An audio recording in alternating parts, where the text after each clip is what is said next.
Ya, sementara itu pemirsa di Balikpapan, Kalimantan Timur, balita berusia 4 tahun tewas setelah terseret mobil sejauh 600 meter.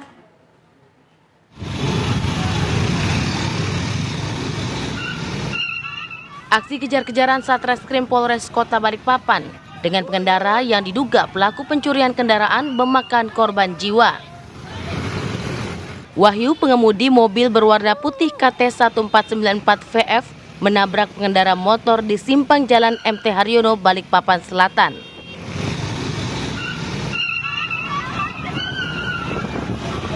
Motor yang ditabrak terpental berikut 3 penumpangnya yang terdiri dari ayah, ibu, dan anaknya yang masih balita.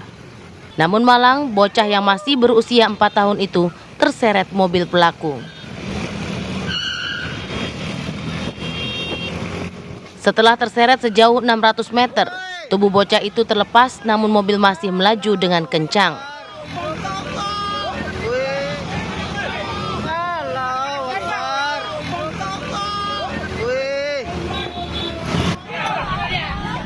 Mobil dapat dihentikan di kawasan Lamaru, Balikpapan Timur. Pelaku pun dapat ditangkap dan sempat menjadi bulan-bulanan masa.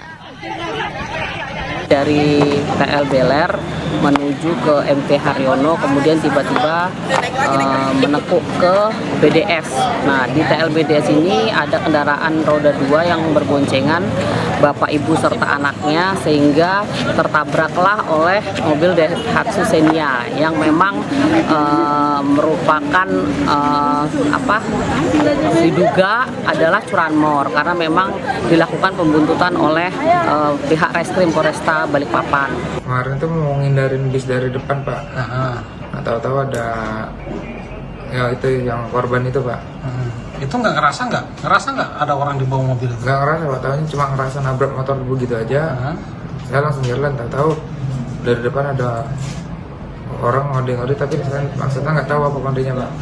Nggak lihat itu kalau ada korban yang MD, Pak. Selain motor yang di situ ada lagi nggak motor ditabrak yang lain? Nggak ada, Pak. Nggak ada ya. Terus kenapa lari terus? Ya karena saya bawa anak istri, saya takut panik juga, Pak.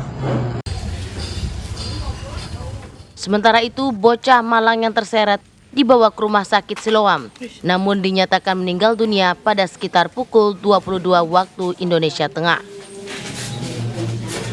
Dari Balikpapan, Kalimantan Timur, Muhammad Idris, TV One mengabarkan.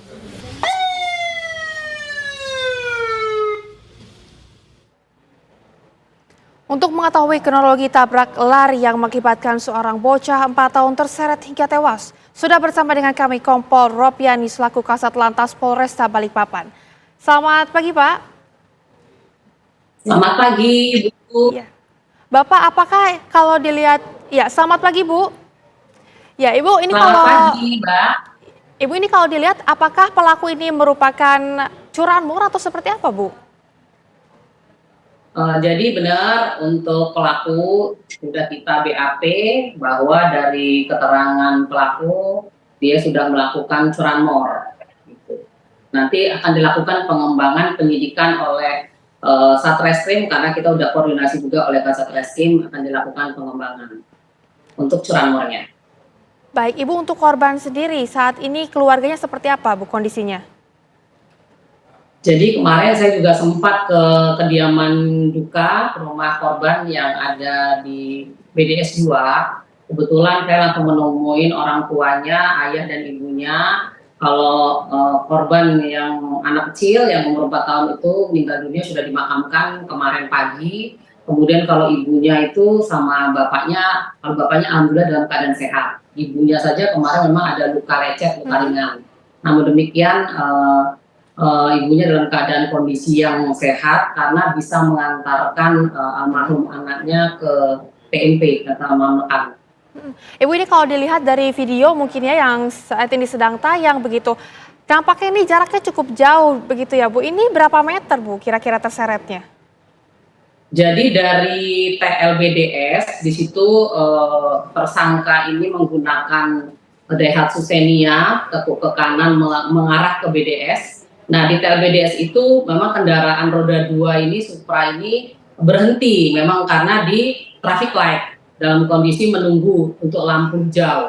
Nah ternyata Daihatsu Xenia ini langsung menyenggol menabrak kendaraan Supra ini. Nah orang tuanya, bapaknya tidak apa-apa, ibunya luka lecet arah di kanan, kemudian anaknya ini yang jatuhnya di sebelah kiri masuk ke kolong kendaraan Daihatsu Xenia, sehingga terbawa sampai dengan kurang lebih 600 meter. Di depannya Universitas Mulia, agak tanjakan itu, korban ini, anak umur 4 tahun ini terlepas dari kendaraan Daihatsu Xenia. Nah disitulah diketahui bahwa korban, ternyata terdapat korban lagi, kemudian kita temukan di situ kritis, sampai di rumah sakit itu almarhum meninggal dunia. Baik, berarti cukup jauh ya Bu, 600 meter. Lalu Bu, apakah pelaku ini sudah dites urin Bu? Apakah mungkin ia mengkonsumsi narkoba atau dalam keadaan mabuk? Seperti apa Bu? Jadi kita sudah lakukan tes urin dan hasilnya memang negatif.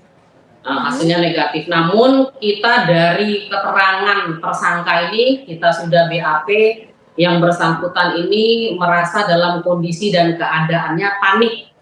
Seperti itu.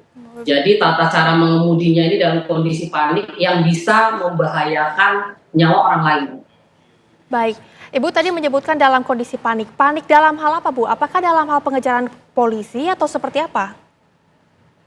Jadi memang kondisinya dia ini panik, merasa ada yang melakukan pengejaran. Namun demikian memang setelah terjadinya laka lantas, dia karena lari, akhirnya kita memang melakukan pengejaran. Jadi bergabung dengan Satlantas Polresta Balikpapan, kemudian dari Reskrim juga sama masyarakat. Dia lari cukup jauh sampai ke Lamaru. Jadi depan warung Padang di Lamaru itu baru kita bisa menangkap tersangka.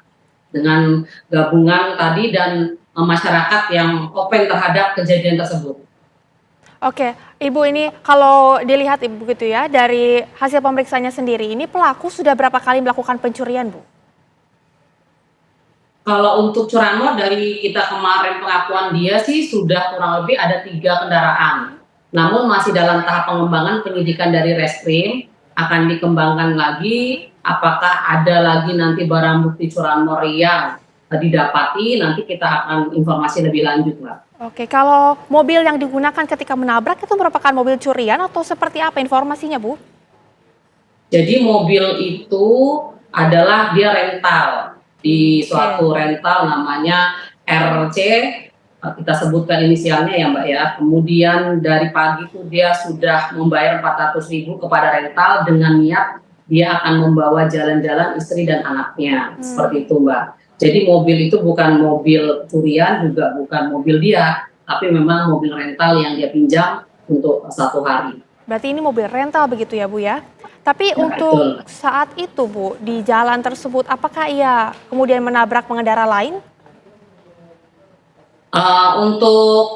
Dari simpang Beler itu di Jalan MT Haryono, dia sudah menyerempet anggota saya yang jaga di TLBDS. Jadi hampir menyerempet sehingga anggota saya pun mengejar gitu, karena berlari kan tidak cukup untuk melakukan pengejaran. Akhirnya anggota menggunakan kendaraan dan memberitahukan kepada anggota yang lain yang berdinas, yang bertugas di Jalan MT Haryono itu. Maka bersama-sama kita juga kontak Reskrim karena dapat informasi bahwa dia juga melakukan curanmor, makanya kami rame-rame untuk melakukan pengejaran sampai di Lamaru. Oke Bu, ini kalau dilihat curanmor kemudian yang dilakukan, terus juga tadi kan menabrak juga Bu, ini hukuman apa Bu yang kemudian nanti akan diberikan? Jadi memang hukuman yang diberikan ini kita menerapkan pasal 311 ya. Memang setiap orang yang dengan sengaja, dengan caranya dia mengemudikan kendaraan dalam keadaan dan caranya bisa menyebabkan nyawa orang lain menghilang ya, nyawa orang lain hilang, kemudian bisa diterapkan juga subsidiar pasal 310, di mana kalau 311 itu hukuman kurungnya itu 12 tahun, kemudian denda 24 juta. Kalau yang subsidiarnya 310 itu karena kelalaiannya itu Hukuman kurungannya itu 6 tahun, dendanya 12 juta rupiah. Baik, Ibu Ropiani, terima kasih banyak sudah bergabung bersama dengan kami di Kabar Utama Pagi. Sehat selalu Bu, dan semoga keluarga yang ditinggalkan tetap selalu diberikan ketabahan. Selamat pagi Bu. Amin.